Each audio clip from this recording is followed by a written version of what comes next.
ابتدا ہے رب جلیل کے بابرکت نام سے جو دلوں کے بھید خوب جانتا ہے۔ دیکھتی آنکھوں سنتے کانوں صابری میاں کا سلام پہنچے۔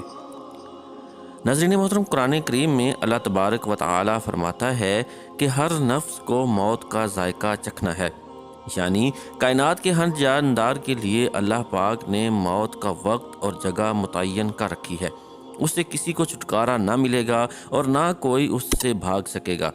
اسی لیے ابلیس شیطان کو بھی ایک دن موت آئے گی، لیکن وہ دن کون سا ہوگا؟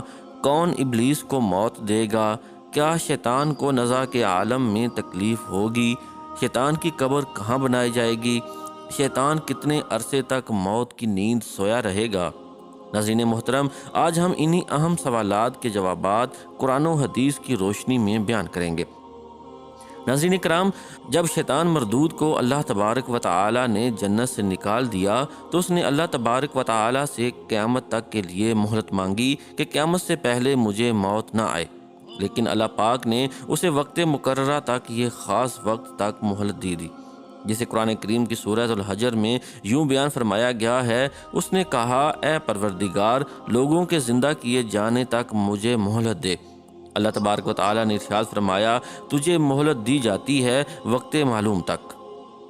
ناظرین محترم، وقت معلوم کو مفسرین نے اس وقت تک کے لیے لکھا ہے جب حضرت اسرافیل علیہ السلام پہلی دفعہ سور پھونکیں گے۔ ناظرین محترم، قیامت کی نشانیاں جب پوری ہو جائیں گی تو مومنوں کی بغلوں کے نیچے سے ایک خوشبودار ہوا گزرے گی جس سے تمام ایمان والے وفات پا جائیں گے، اور پھر اس کے بعد 40 سال کا زمانہ گزرے گا کہ جس میں کوئی بچہ بھی پیدا نہ ہوگا، یعنی ہر انسان کی عمر کم سے کم 40 سال ہوگی۔ مسلمان چونکہ مر چکے ہوں گے، اس لیے زمین پر صرف مشرک و کفار رہ جائیں گے۔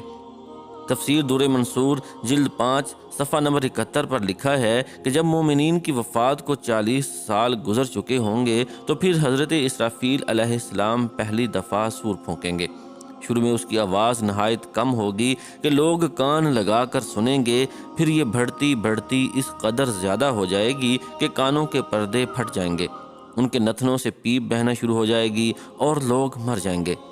انسان، جن، فرشتے، یہاں تک کہ شیطان ابلیس کو بھی اس نفخہ اولاد کے وقت موت آئے گی۔ اس کے 40 سال بعد حضرت اسرافیل علیہ السلام دوسری مرتبہ سور پھونکیں گے تو پھر تمام مردے زندہ ہو جائیں گے اور قیامت قائم ہو جائے گی اور میزان لگے گا، یعنی نفخہ اولا کے وقت ابلیس کو موت آئے گی اور نفخہ اولا اور نفخہ ثانیہ کے مابین 40 سال کا عرصہ ہوگا، اور یہ کہ ابلیس 40 سال تک مردہ رہے گا۔ ناظرین اکرام، اب اس بات پر روشنی ڈالتے ہیں کہ ابلیس کو موت کیسے آئے گی اور وہ یہ 40 سال مردہ حالت میں کہاں گزارے گا۔ اس سلسلے میں حضرت کعب احبار رضی اللہ تعالی عنہ کی مشہور روایت پیش کرتے ہیں۔ حضرت کعب بن احبار رضی اللہ تعالی عنہ ارشاد فرماتے ہیں کہ جب اول بشر یعنی حضرت آدم علیہ السلام کی وفات کا وقت آیا تو وہ پریشان ہو گئے اور اللہ تبارک و تعالی سے عرض گزار ہوئے، اے اللہ، میری موت سے میرا ازلی دشمن خوش ہوگا کیونکہ میں مرنے والا ہوں اور وہ قیامت تک زندہ رہے گا۔ اسی وقت ملک الموت حضرت آدم علیہ السلام کی خدمت میں حاضر ہوئے اور فرمایا، اے ابو آدم، آپ علیہ السلام وفات کے بعد جنت میں رہیں گے جبکہ ابلیس قیامت تک دنیا میں رہے گا، اور پھر قیامت سے 40 سال پہلے اس کو ایسی موت آئے گی کہ وہ پوری دنیا کے انسانوں جتنی موت کی تکلیف برداشت کرے گا، اور پھر جہنم ہی اس کا ٹھکانہ ہوگا۔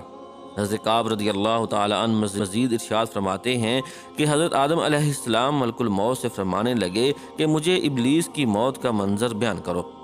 ملک الموت علیہ السلام نے ابلیس کی موت کا حال بیان کرنا شروع کیا تو وہ اتنی دردناک موت تھی کہ حضرت آدم علیہ السلام اپنے آنسوؤں پر قابو نہ رکھ سکے۔ لوگ کعب احبار رضی اللہ تعالی عنہ سے عرض کرنے لگے، ہمیں بھی ابلیس کی موت کا کچھ منظر بیان کریں۔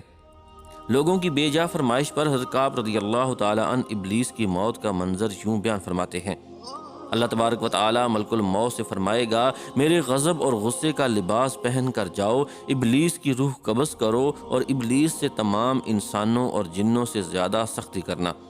جب ملک الموت علیہ السلام غضب و غصے سے برتر موت کے فرشتوں کے ساتھ ابلیس کی روح کو قبض کرنے آئیں گے تو جو بھی آسمان اور زمین میں سے ان کو دیکھ لے گا وہ فوراً ہی مر جائے گا۔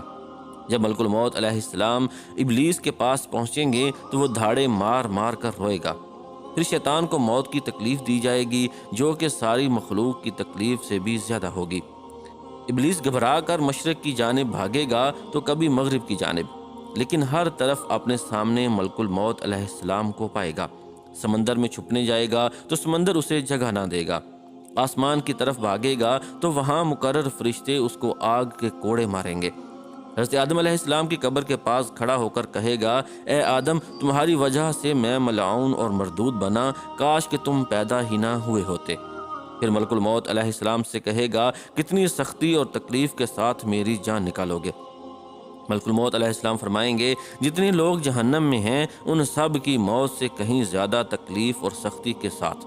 یہ سن کر شیطان تڑپنے لگے گا اور چیختا چلاتا ادھر ادھر بھاگنے لگے گا، اور اسی جگہ پہنچ جائے گا جہاں اس نے جنت سے نکلنے کے بعد پہلا قدم رکھا تھا۔ وہ جگہ آگ کے انگارے کی طرح سرخ ہوگی، زمین چنگاری کی طرح ہو جائے گی، اور زبانیہ فرشتے اس کو گھیر لیں گے اور زنبوروں اور آروں سے اس کو چیریں گے۔ جب تک اللہ تبارک و تعالی چاہیں گے اس وقت تک حالات نزع اور موت کے غصے کا شکار رہے گا۔ وہاں جہنم کی سنگاسیاں لگی ہوں گی، ان سنگاسیوں سے تڑپا تڑپا کر اس کی جان نکالی جائے گی۔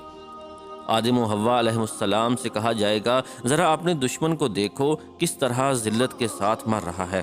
وہ دیکھ کر کہیں گے، یا اللہ، تو نے ہم پر اپنی نعمت مکمل فرما دی۔ ناظرین محترم، انہی جہنمی گھڑوں میں ابلیس 40 سال تک مردہ رہے گا اور یہی اس کی قبر ہوگی۔ پھر 40 سال بعد دوبارہ حضرت اسرافیل علیہ السلام سور پھونکیں گے تو تمام مردے زندہ ہو جائیں گے اور حساب و کتاب کا عمل شروع ہوگا۔ اس کائنات کی ہر چیز فنا ہونے والی ہے، اگر کسی کو دوام حاصل ہے تو وہ صرف اللہ تبارک و تعالیٰ کی ذات ہے۔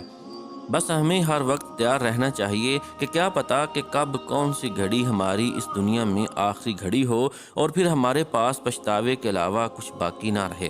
اللہ تبارک و تعالیٰ سے دعا ہے کہ اللہ تبارک و تعالیٰ ہمیں آخرت کی تیاری کرنے، نیک اعمال کرنے اور گناہوں سے بچنے کی توفیق عطا فرمائے۔ آمین ثم آمین یا رب العالمین۔